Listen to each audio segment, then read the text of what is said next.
Hello everybody, Samantha from Jessama Tutorials here, and today I'm going to be showing you how to create a Sutton slice. So here are two examples I have of some Sutton slices I have made using Melanie Muir's river stamp. Now in this one the raised area was used with a Skinner blend and the background clay was black. This one the raised area is black clay and the background is a Skinner blend. So you can see the variation here on how it can look, and you can just see that it's quite an interesting effect. So I'm going to be replicating this one today, just using different colours of course, and I'm going to be using a different stamp. So never mind the staining over here, that's because I've been using inks and all sorts of things with that, and so it's been stained over time. But that's Melanie Muir's Shore stamp that I'm going to be using, and I've already pre-made this Skinner blend using Primo Cadmium Yellow and Primo Cadmium Red. So I'm just stretching it out, and then I've got this pre-made black for the background.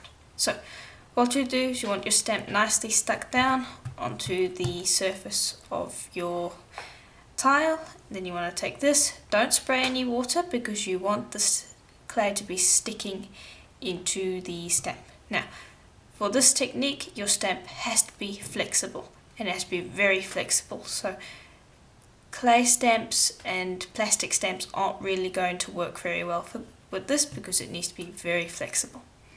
So you'll just lay your clay on top, and you don't want any water because that's going to cause problems, and you want to just start working it into the stamp. So you start from one end and you work to the other end so that you prevent air bubbles.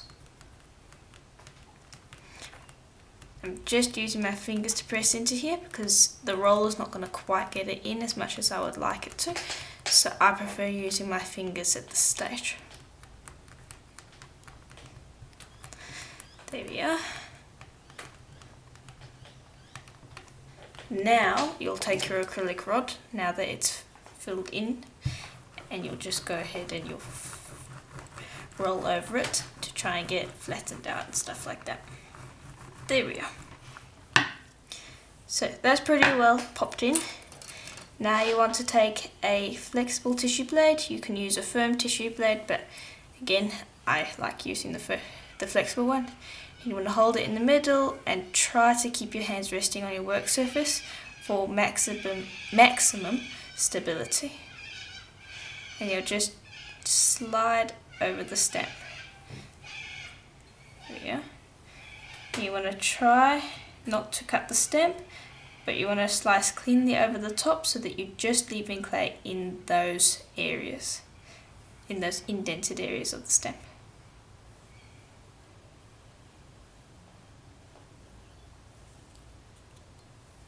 Okay, and always keep these leftovers. As you can see, they'll be quite interesting.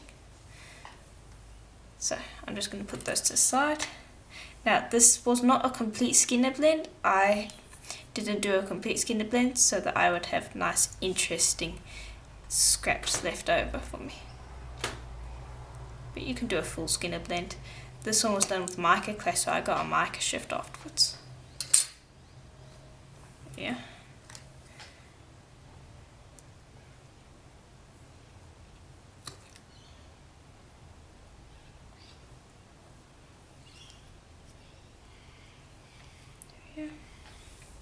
Almost done.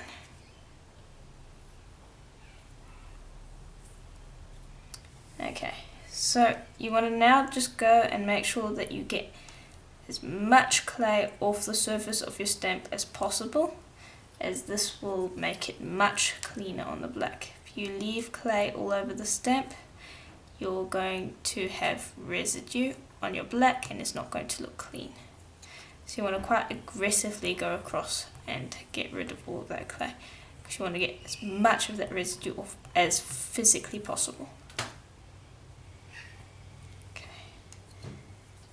Now, when you've done everything you can always go with your blade and actually scrape across. See? and you'll get some of the residue. Careful not to lift the stuff up though. Just be on the lookout for that.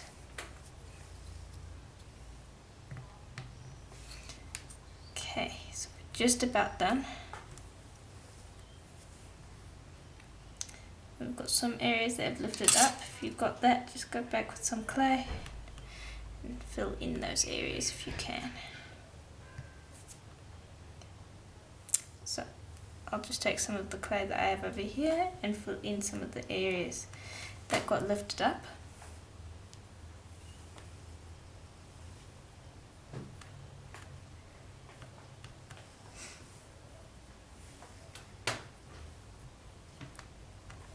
There we are.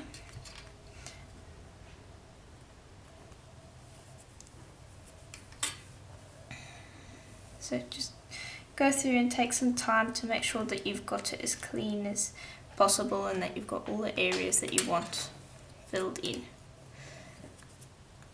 Because you don't want to have to go back and do that later, because going back, you can't really go back and do it later. So, there we are, go back over there, fill back in those spots.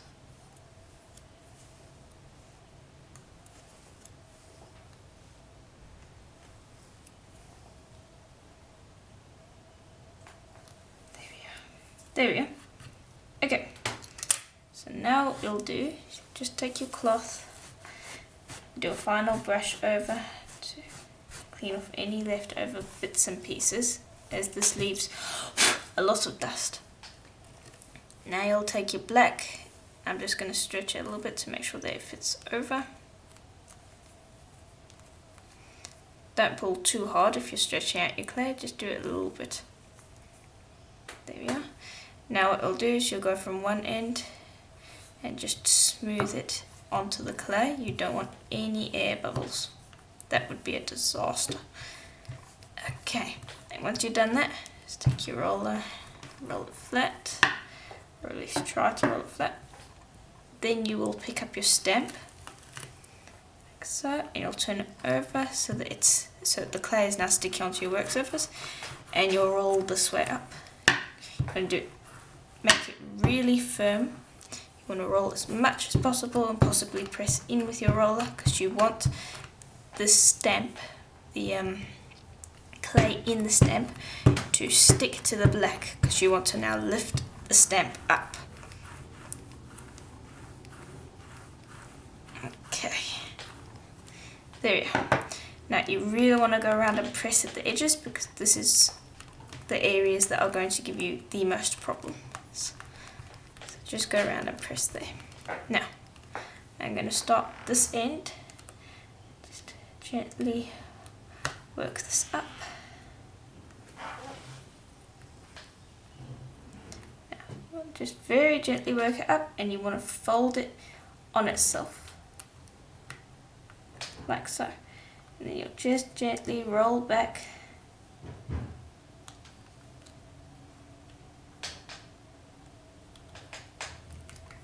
And just check every now and then to see if all of the clay has been lifted out of the stamp. If it hasn't, you can always just go back and press it down onto the clay again. Oops, there's a bit that got stuck. So you just roll it back a little bit, press it back down, and then carry on rolling. And there we are. That is a Sutton slice. Sutton slice. I keep wanting to say Sutton slice, but that is not how you pronounce it. It's a Sutton slice. So just go around and trim your edges and pop that into your scrap pile. And always save your scraps, as there's many things you can do with those. There we are. Now I'm going to take a firm blade to pick it up. You never want to use your flexible blade to pick it up, because it gouges the bottom. Okay, there we are. Now, before you go ahead and using your beads, you just want to give it a light press down, because this was separate, and so you want to just make sure that it's properly stuck onto that black. Okay, and that is how you create a Sutton slice. And there are many variations. You can play around with Skinner blends, you can play around with mica clays, you can play around with the background clays. There's so many things you can do, so please go wild with it and have fun. I hope this video was helpful to you, and if you liked it, please check the links below as there will be more videos like this one, and I hope to see you in the next video. Bye for now.